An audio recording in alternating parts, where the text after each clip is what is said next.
Yes, student, PPT is visible. Yeah. Yes, ma'am. Oh, Yes, ma'am. okay. So today we have understand what is the geometric mean. Geometric mean is the part of the measure of center tendency. It is the one type of measure of center tendency. So first of all, we have understand what is the geometric mean. So what is the geometric mean? How can we calculate? The geometric mean is the mean of set of n numbers. It's किसका mean है? Mean of set of n observation. It is the 1 minute.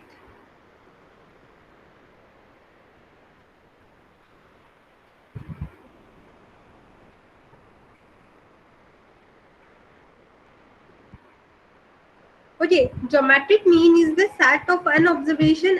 कितने observation है? N observation we have, and A is the nth root of the product. Nth means आपके पास you have n observation x1, x2, xn.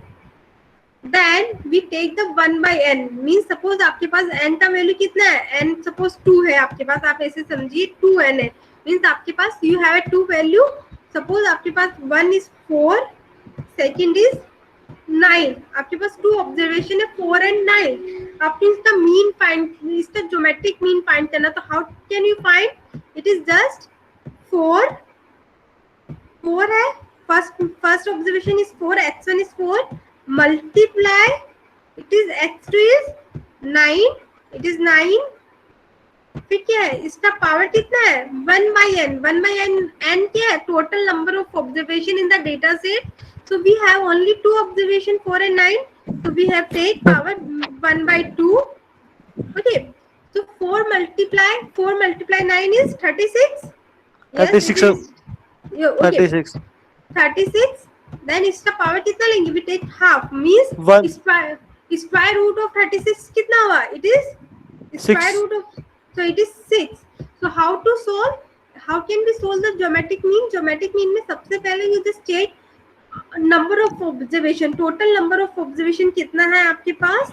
Then you have just multiply all the observation. अगर आपके पास individual series है, कैसा series है? Individual series है जी. जैसे मैंने 4 9 suppose, और कुछ भी होता है मेरे पास 4 9 something 5, if I have 5.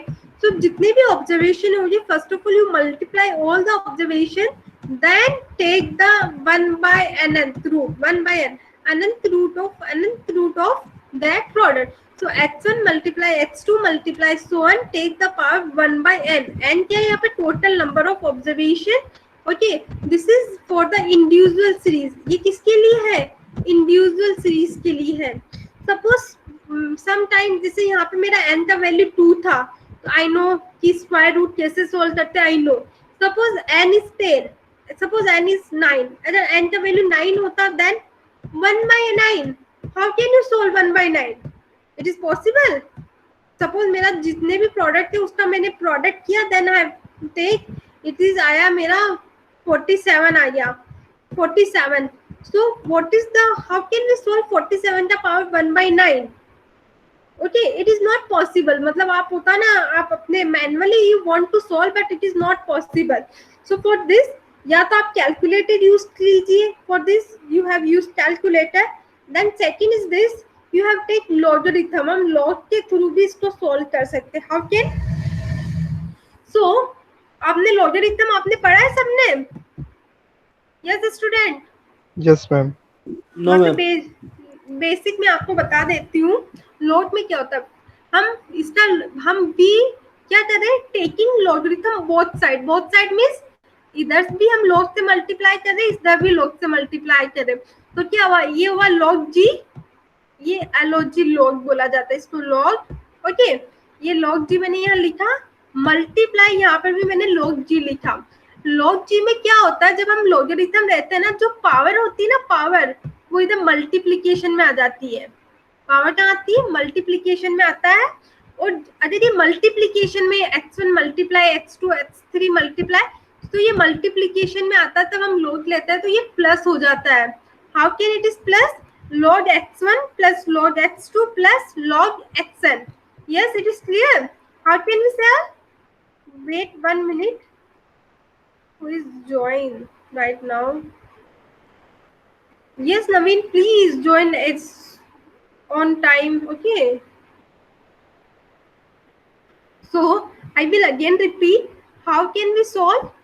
We take the, ये हमारे पास इक्वेशन आया, ये इक्वेशन है. अब इसके लिए how can we solve?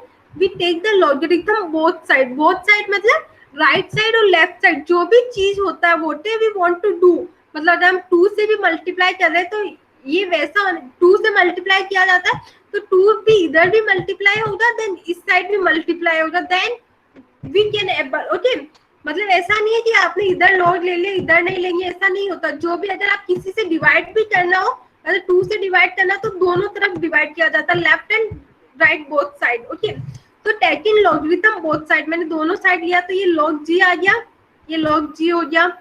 Then ये लॉग यहाँ पर आया तो इसमें क्या होता है, जो पावर होती है ना वो मल्टीप्लीकेशन में आगे आ जाता है. 1/n ये bracket log x1 plus log x2 plus log xn, मतलब जो भी मल्टीप्लीकेशन में होता है वो प्लस में हो जाता है. log x1 plus log x2 plus log xn और पावर इसके मल्टीप्लाई में आ जाती है. It is 1/n log x1. ये इट इज क्लियर. तो first of all you find log x1, then you find log x2, then you find log xn, then you have multiply. जो भी आपका 1/n है उससे मल्टीप्लाई करेंगे. Yes ma'am मैं इससे पूछा log g है ना मैम, उसकी वैल्यू आएगी क्या? यस.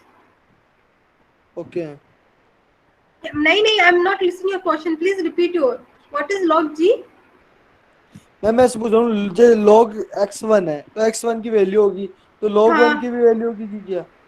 सपोज जैसे मैंने यहाँ लिखा log x1 log x2 log xn, तो मेरे पास x1 की वैल्यू कितनी है? सपोज मैंने आपको डेटा दिया 2 3 5 7, ये मेरा डेटा है. मींस n कितना हुआ? 1 2 3 4. n की वैल्यू कितनी हुई? 4 ऑब्जर्वेशन है तो 1/4 हो गया. यहाँ पे 4 आ जाएगा. अब log x1 कितना है? x1 इज 2, तो log 2 का वैल्यू कितना आता है? log 3 का वैल्यू कितना होता है? log 5 का वैल्यू कितना होता है? log 7 का वैल्यू कितना होता है? वैल्यू लिख के you just plus add all this things. Okay, आपको उनको प्लस करना है. Then you have got one, मतलब आपको एक one numerical value you have got. अब log का वैल्यू कैसे कैलकुलेट करना है? ये टेबल होता है, या तो टेबल से सोल्व कीजिए आप या कैलकुलेटर यूज करना आपको. So when you have solve, मतलब आप जब सोल्व करें तो मतलब ये फॉर्मूला लगाने का इतना रिक्वायर्ड नहीं होता. अगर यू हैव यूज कैलकुलेटर तो कैलकुलेटर में तो आप 1/10 या 1/100 भी you can find. So it is the simplification of this. Okay, ये आया log g. ये हमारी log g आ रहा है. हमें किसकी वैल्यू फाइंड करनी? ज्योमेट्रिक मीन की वैल्यू फाइंड करनी. जब इस लॉग को मैं इधर से इस साइड ट्रांसफर करती हूँ, means left to right side transfer करती हूँ, तो ये क्या हो जाता है? एंटी लॉग में कन्वर्ट हो जाता है. ये मेरा इतना तो कांस्टेंट रहेगा जो भी मैंने कैलकुलेट किया है. इस लॉग को अगर मैं इधर लेके जाती हूँ तो it is anti log. Okay, then I will again repeat. This step is clear, student. How can we write? Anti log बता देते मैम. हाँ, 1 minute. This step is clear. यहाँ से ये कैसे आया? Yes ma'am. Yes, ये समझ में आया? Yes, all of you. It is clear. Then इसमें क्या है? अब मुझे किसका वैल्यू फाइंड करना है? मुझे g का वैल्यू फाइंड करना है. तो मैंने g को तो यहीं रहने दिया. ये मेरा g ऐसे रह गया. इस लॉग को मैं अब राइट, ये लेफ्ट साइड है, मैं इसको राइट साइड लेके जा रही हूँ. तो क्या किया जाता है? जब मैं इसको लेफ्ट साइड राइट साइड लेके जा रही हूँ तो इस लॉग को एंटी लॉग में कन्वर्ट किया. सपोज ऐसे होता है ना, 2 इधर मल्टीप्लाई है, सपोज 2 इधर है, यहाँ पे 1 प्लस x है. सो ये मैं 2 उधर लेके जाती हूँ तो क्या होता है? ये माइनस होता है, ये माइनस हो जाता है. ओके, वैसे ही अगर ये लॉग है, अगर मैं इसको राइट साइड लेके जाती हूँ तो it is converting antilog में कन्वर्ट हो जाता है. When you have calculate the value then you have take the antilog. ये सारे फंक्शन आपको कैलकुलेटर में अवेलेबल होता है. Okay, yes, it is clear. अरे yes student. Yes ma'am. So ये हुआ if individual series is there. हमारे पास इंडिविजुअल सीरीज है तो we can calculate. We have used this formula. Okay, suppose हमारे पास frequency is given, then how can we calculate? So frequency is given, so how can calculate? First of all formula is same. क्या करेंगे, x1 है, उसका power क्या लेंगे, f1, जो भी उसके करस्पॉन्डिंग फ्रीक्वेंसी होगी. हमने बाकी में क्या किया, हमने मल्टीप्लाई किया x1 f1, यहाँ पर हम उसका पावर लेंगे, x1 की पावर f1, x2 का पावर f2, xn का पावर f1, जितना भी होगा इसकी power 1/n. What is the 1 by, ये कैपिटल एन है, capital N is the summation of frequency. Capital N कितना होता है, capital N is the summation of frequency होता है. ओके, तो it is summation of frequency 1/n. तो how to open, अगर इसको ओपन करना तो again we have take the log, हम इसका लॉग लेंगे. तो लॉग लिया तो लॉग जी, ये जो भी पावर होती है वो मल्टीप्लाई में आती है. सबसे पहले 1/n हटता है, तो 1/n यहाँ आया, देन ब्रैकेट ये भी पावर में, तो f1 log hi, तो मैंने i लिख दिया. i की वैल्यू कहाँ से कहाँ तक जाएगी, i की वैल्यू 1 to n, मतलब f1 log hi plus f2 log x2, f3 log x3. Yes, it is clear. If frequency is given, then you have calculated by this method. Yes, student.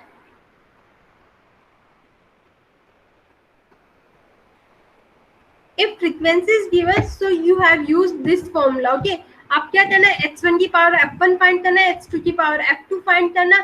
Suppose x1 मेरा 2 है, उसकी corresponding frequency मेरी 5 है, तो क्या करेंगे, 2 की power 5. Yes ma'am. है ना, ऐसे सोल्व करेंगे अगर फ्रीक्वेंसी गिवन है. अगर आपके पास डेटा किस में हुआ, ये तो हुआ डिस्क्रीट. अगर आपके पास कॉन्टिन्यूअस डेटा हुआ, आपके पास इंटरवल में डेटा है, मींस कहाँ से 20 to 30 है, क्लास इंटरवल हो, क्लास इंटरवल हो तो फॉर्मूला इज सेम, मतलब जो फॉर्मूला वो सेम होता है. क्या चेंज होता है उसमें, x की वैल्यू कैसे फाइंड करते हैं, हम मिड वैल्यू लेते हैं. 20 to 30 है तो we take the mid value, बस यही डिफरेंस आता है. ऑलवेज रिमेंबर स्टूडेंट, जब क्लास इंटरवल गिवन होता है तब we can just find the mid value, हम उसका मिड वैल्यू फाइंड करते हैं. Okay, so we have take some examples, then we can easily clear. Find the geometric mean of the value 10, 25, 5 and 30. We have a 4 value. कौन सा value है, first is 10, second is 25, third is 5 and fourth is 30. क्या find करना, we just want to find the geometric mean. How can we find, h1 multiply h2 multiply h3 multiply h4 divide by 1/n. n का value कितना है, n is 4. So we have just write 10 multiply 25 multiply 5 multiply 30, उसका power कितना है 1/4. So here we take 37500. जब आप इसको multiply करेंगे तो कितना आएगा 37500, उसका पावर कितना लेना आपको 1/4. तो 1/4 मतलब आप मैनुअली नहीं सोल्व कर सकते, आई नो मैनुअली नहीं सोल्व किया है ना. तो 1/4 का पावर नहीं निकाला, 37500 उसका पावर 1/4 है. ये मेरे पास कोई क्वांटिटी, उसकी पावर कितनी है 1/4 है. हाउ टू सोल्व, आप कैलकुलेटर यूज कीजिए, you just find by calculator. Okay, आपको मैनुअली नहीं होगा ये सोल्व, कि आप अगर मैनुअली सोल्व करना है, why we take the under root, ये by mistake I am just writing. Okay ना, ये by mistake, it is 37500. okay, I will check. Okay, 1 minute. 10 multiply 25 multiply 5 multiply 30, so it is 3750 is right. ये under root by mistake I am writing. Okay ना, by mistake I am doing. Okay, 37500, इसका power कितना लेना आपको 1/4. you have used scientific calculator. Okay, you have used scientific calculator, then you just take the power 1 by कितना लेना है 1/4. Okay, I mean exam also we use that. yes, exam में आपको calculator allow होगा. तो सपोज जैसे आपको ये स्क्रीन दिख रहा है मोबाइल का मेरा, Yes ma'am. तो मैंने लिखा इसका पावर मुझे 1/4 की, तो 1 डिवाइड बाय 4, मैंने यहाँ लिखा bracket close. So answer is 13.95. Yes, it is clear. तो you have used this function y raise to की पावर x. दिख रहा है आपको फंक्शन y रेज़ टू की पावर x, यस मैम, है ना. So you have used this function in exam calculator में आपको ये use करना है y raised to the power x, so you can easily calculate. Yes, it is clear. तो ma'am इसका तो 15 पॉइंट कुछ आ रहा है ना मैम, 13 थोड़ी नहीं, आएगा। 13 पॉइंट ही तो आ रहा है, यही तो आ रहा था 13 पॉइंट। एक मिनट मैम निकाल के देख रहा हूँ मैं। आप अपने कैलकुलेटर में निकाल लीजिए, no problem. So it is answer is 13.95। जैसे आप सोच रहे कि 1/4 अगर आपसे नहीं सोल्व होता है, अगर आपको मैन्युअली सोल्व करना होता है ना, तो फिर आपको कौन सी टेबल, आपको लॉग का टेबल यूज करना पड़ेगा। आप अगर आप you want to calculate manually then you have use log table, आपके पास लॉग टेबल होना चाहिए, then you are able to solve this manually. Okay, yes Vinay, it is clear. क्योंकि यहाँ पे तो चलो 4 Yes, ma'am. डिजिट है, तो 1/4 हमने ना हमने स्कूल में कितना सीखा, 1/2 सीखा है और 1/3 भी हैव यूज, है ना, इतना ही सीखा है। 1/4 1/5 हमने इतना नहीं सीखा स्कूल में कि how can we solve. So if you want to solve, मतलब आप सीख सकते हैं, it is not a big deal, but generally you have use the calculator. Okay, you are commerce student, so you have used just calculator. Okay, so we have take another example. What is the example? Find the geometric mean of the following group data. We have a group data for the frequency distribution of watt. हमारे पास क्या given है, data है, data is related to watts of ear heads and number of car heads, sorry, number of ear heads. So weight 60 to 80, 22, 80 to 100 है, तो 38 earphones we have, 100 to 120, 45, 120 to 140 की range कितना है, 35, 140 से 160 ग्राम की range, we have 20 earphone. So we have this question, तो how can we calculate the geometric mean. So we have weight of the earphones, it is given, number of earphone it is given, so we just find the mid value of this, we just find the mid value। 60 plus 80 कितना होगा,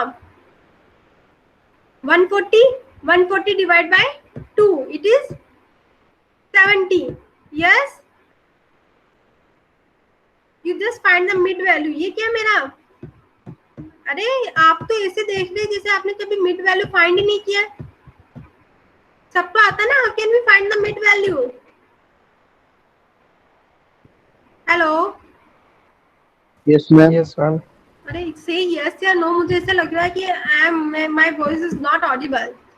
सो you just find mid value आता है ma'am, है ना, you just find the mid value. आपने mid value find किया, ये मैंने Yes, फाइंड कर लिया। सो अब you have a two method. देखो, ये तो मैंने लॉग लेके सोल्व किया है, मैंने पहले log xi लिया, उसको f से मल्टीप्लाई कर दिया, है ना। पहले log xi मतलब मैंने कैलकुलेटर से I just show you, wait, I have used like this, log xi 70 multiply 22, so I am doing like this, it is visible to all of you, my mobile screen is visible। No ma'am,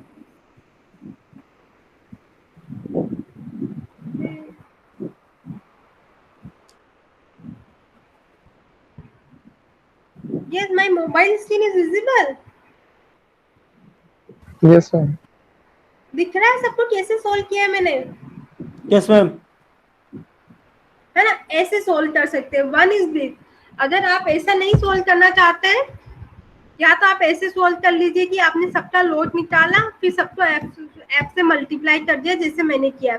one method is this, जो मैंने ऐसे solve करके दिया है आपको। Okay, फिर आप क्या करेंगे, F first of all log XI निकाला, लॉग एक्सआई सबका निकाला, then you multiply by 22, 38, 45, 35 and 20, then you take the sum. इसका सम लिया तो इतना आया, सम ये मैंने लिखा 324.21, 1/n, 1/n कितना है, फ्रीक्वेंसी इज 1/60, मेरा 60 Yes, ma'am. आया। फिर मैंने एंटी लॉग ले लिया, ये वैल्यू आई, फिर मैंने एंटी लॉग लिखा और फिर मैंने सेल किया, तो इट इज 106 मेरा इसका ज्योमेट्रिक मीन है। वन मेथड इज दिस, मैंने लॉग लेके सॉल्व किया आप लोगों के लिए।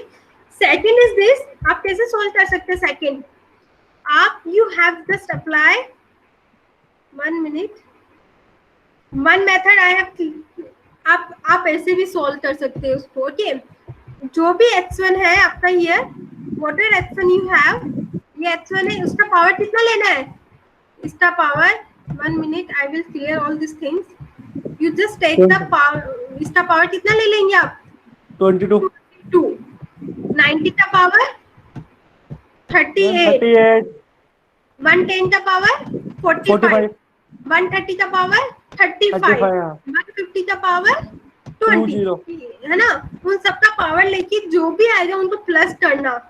You have got one quantity, फिर उसका पावर 1/n, 1/n मतलब 1/60। सम टाइम क्या होता है कि कैलकुलेटर से भी नहीं कैलकुलेट होगा आपका ना, some time it is also possible. Then ma'am ये जो आपने Yes. पहले वाला बताया वही इजी है फिर तो। हाँ, वो वही बेस्ट है।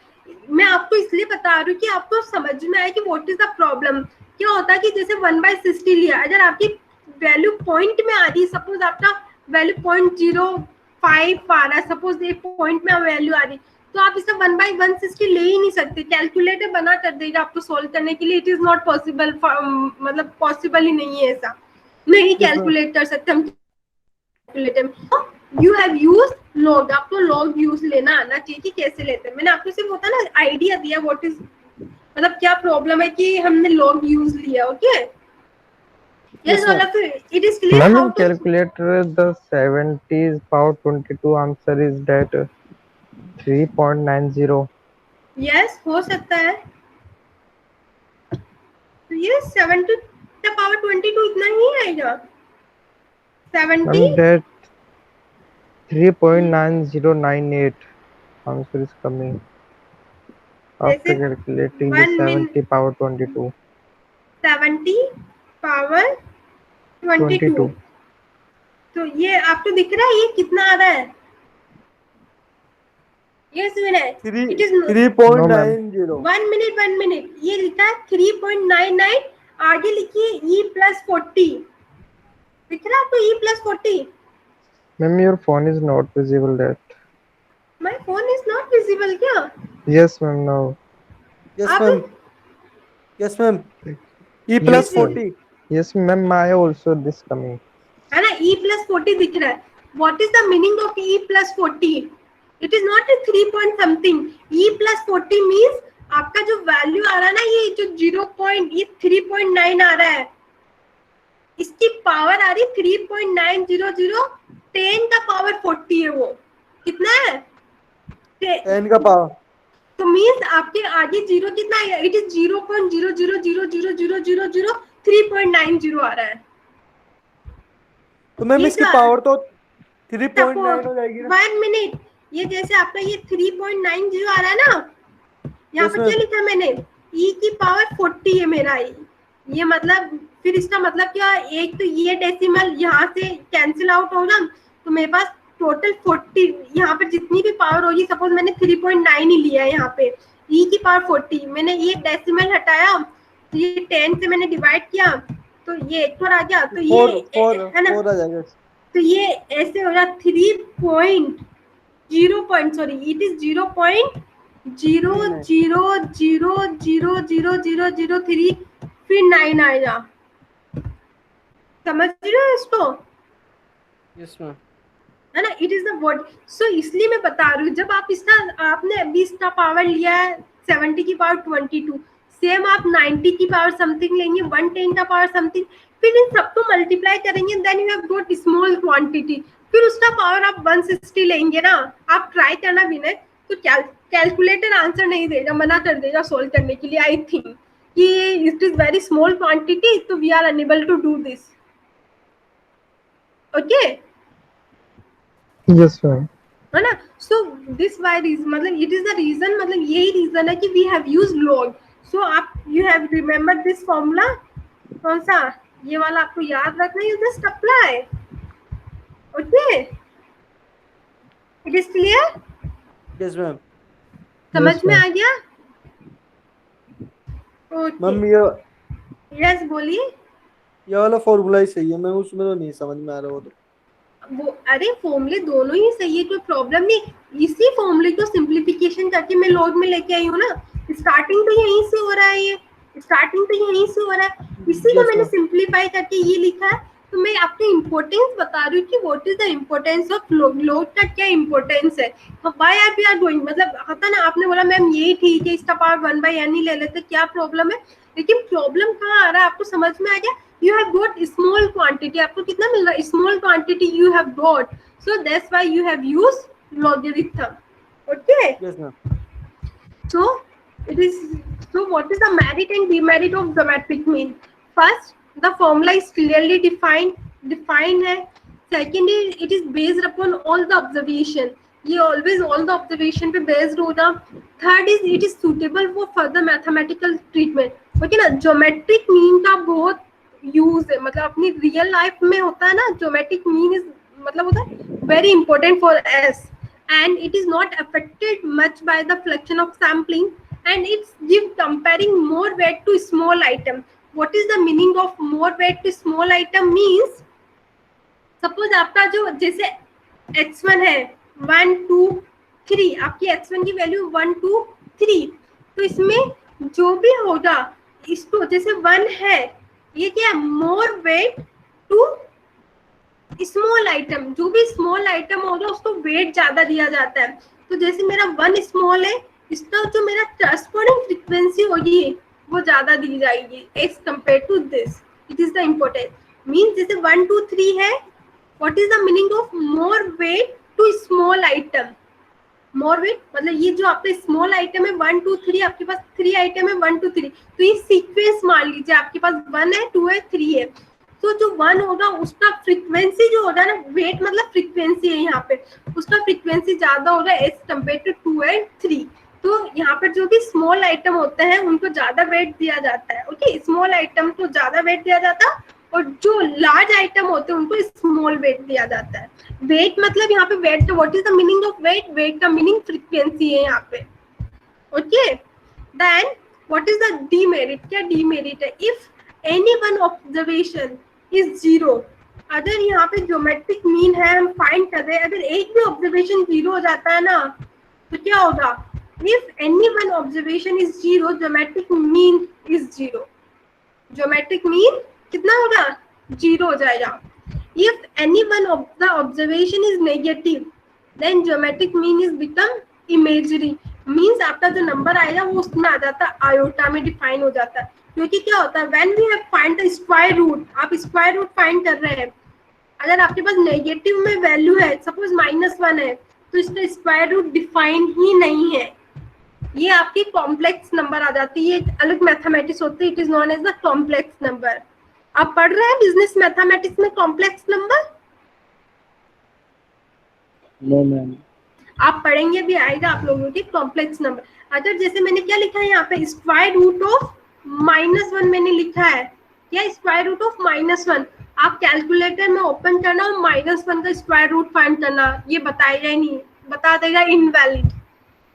क्यों? It is not a simple number, it is not a simple number, it is the imagery number, it is known as a complex number. ये किसमें डिफाइन होता है, it is define in I, ये I लिखा है ना, इसको बोलते हैं इस लैंग्वेज में आयोटा, क्या बोलते हैं, it is known as iota. Iota ma'am, है ना? कैलकुलेशन में नहीं बता रहा हूँ, वो एरर नहीं आ रहा बता है ना, एरर बता देता है। तो -1 का स्क्वायर रूट नहीं डिफाइन होता है, इसको हम डिफाइन करते हैं फिर कॉम्प्लेक्स नंबर में। तो अगर आपकी कोई भी वैल्यू नेगेटिव है, geometric mean when you find, तो वो नहीं कैलकुलेट करेगा आपका ना। If any one of the observation is negative geometric mean is become imaginary बन जाता है। If any one observation is zero, अगर जीरो है तो geometric mean is zero. Then geometric mean is not easy to understand and calculate for non-mathematics person. Geometric mean क्या होता है, easy नहीं होता है, important बहुत है, लेकिन इसकी कैलकुलेशन, इसको समझना इट इज वेरी टफ। अगर आप मैथमेटिक्स बैकग्राउंड से नहीं है तो it is very tough for you understand the geometric mean. Okay, then what is the important of the geometric mean, the importance of geometric means कहाँ पे हम real life में ये भी have use in the construction of index number. Index number जब हम calculate करते हैं So we have used the geometric mean. When we have calculated the rate of population growth and rate of interest, ये दो word तो आपसे familiar होंगे to, the rate of population growth, rate of interest. So we have used geometric mean. In such condition we have used geometric. मतलब आपको कहीं पर भी अगर रेट ऑफ इंटरेस्ट निकालना है, रेट ऑफ पॉपुलेशन ग्रोथ निकालना है, किसी का भी रेट फाइंड करना है,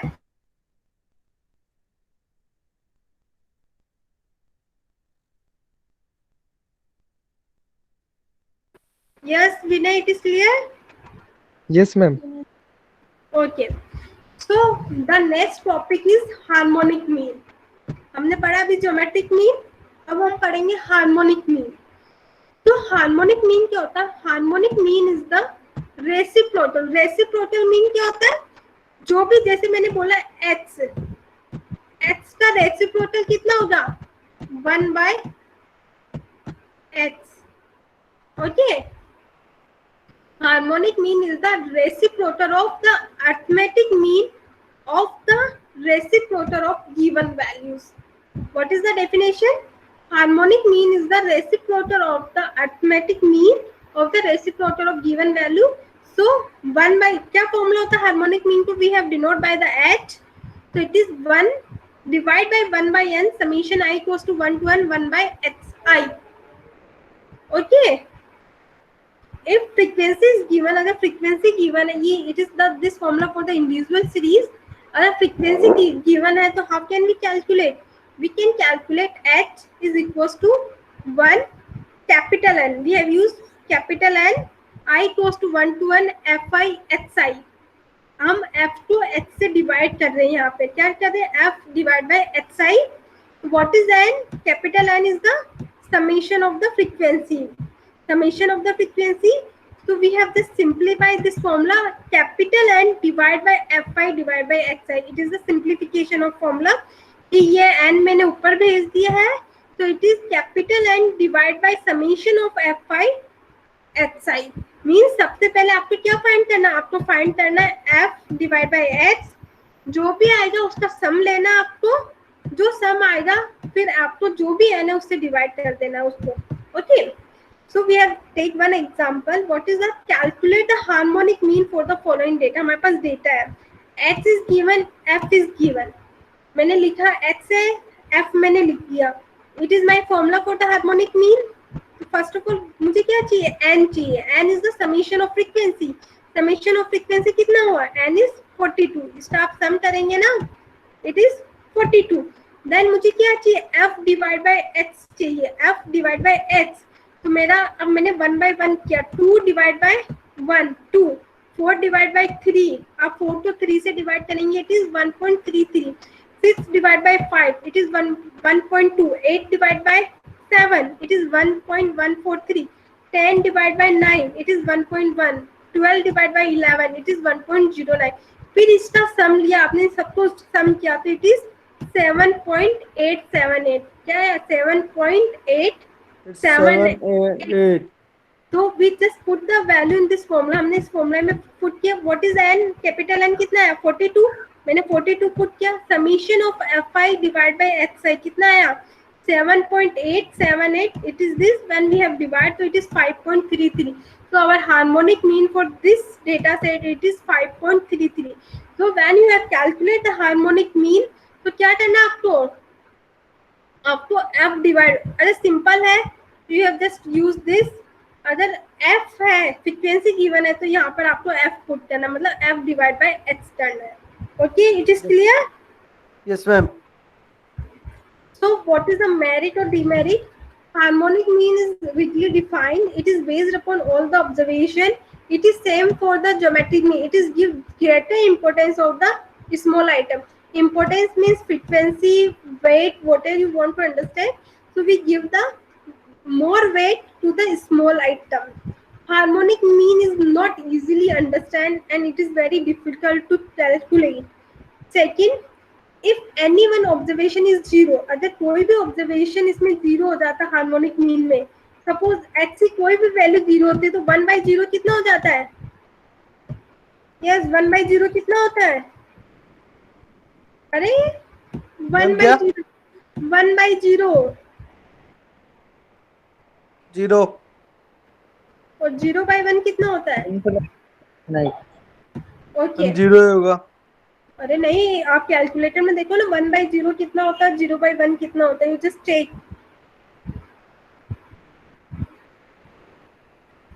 चेक किया कितना आ रहा है? मैम कर रहा हूँ, 1 मिनट। यस विनय, कितना होता है? इनफिनाइट। इनफाइनाइट। बस.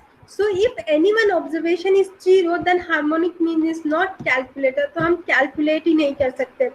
So harmonic mean का यूज कहाँ किया जाता है? Harmonic mean we have used when we want to find the average speed, average distance.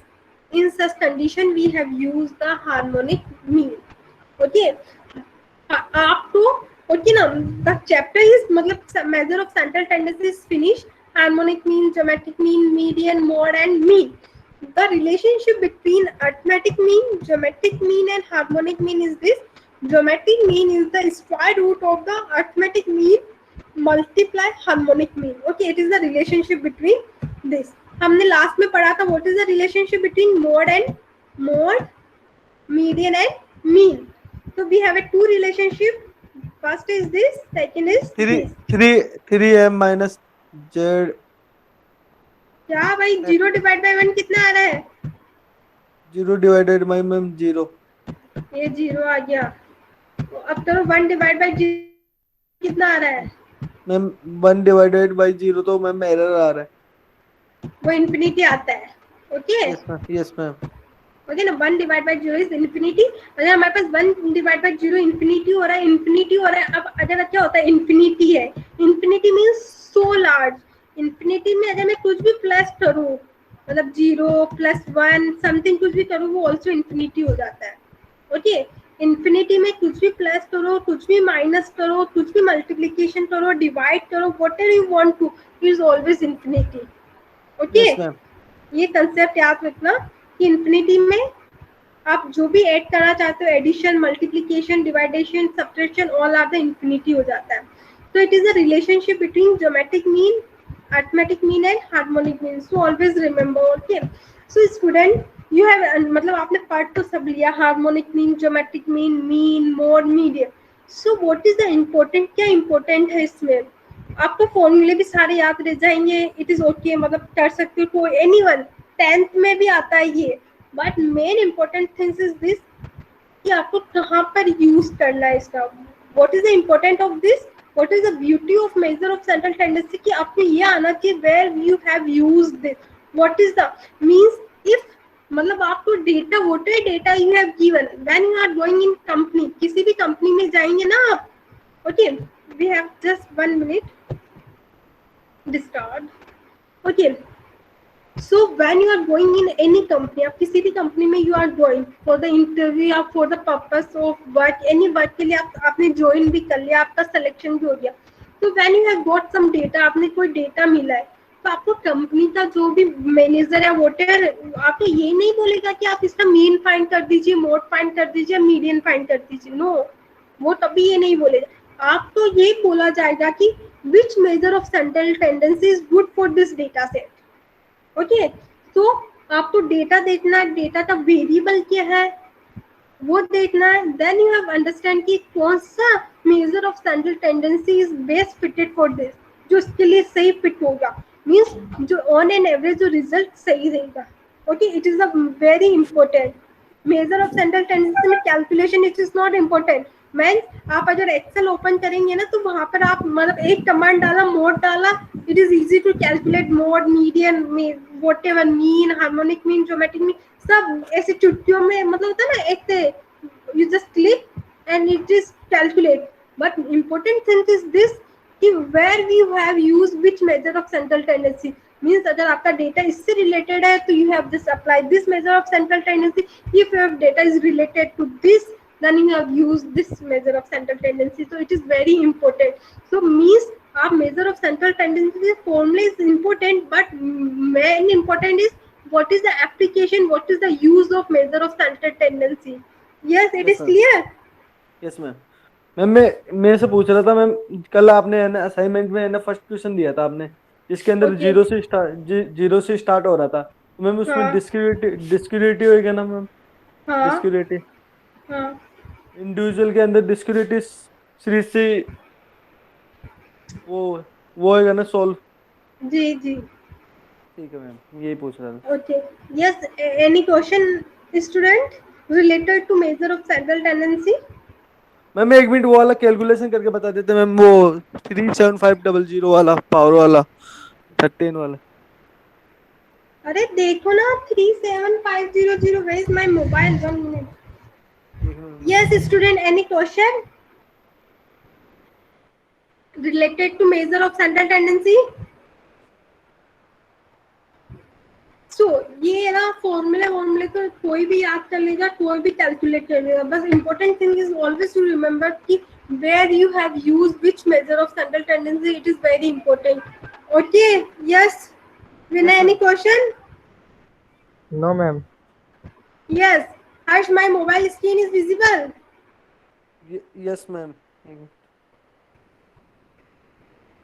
Ma'am एक मिनट नीचे करना, हाँ yes ma'am. Yes, it is ma'am visible.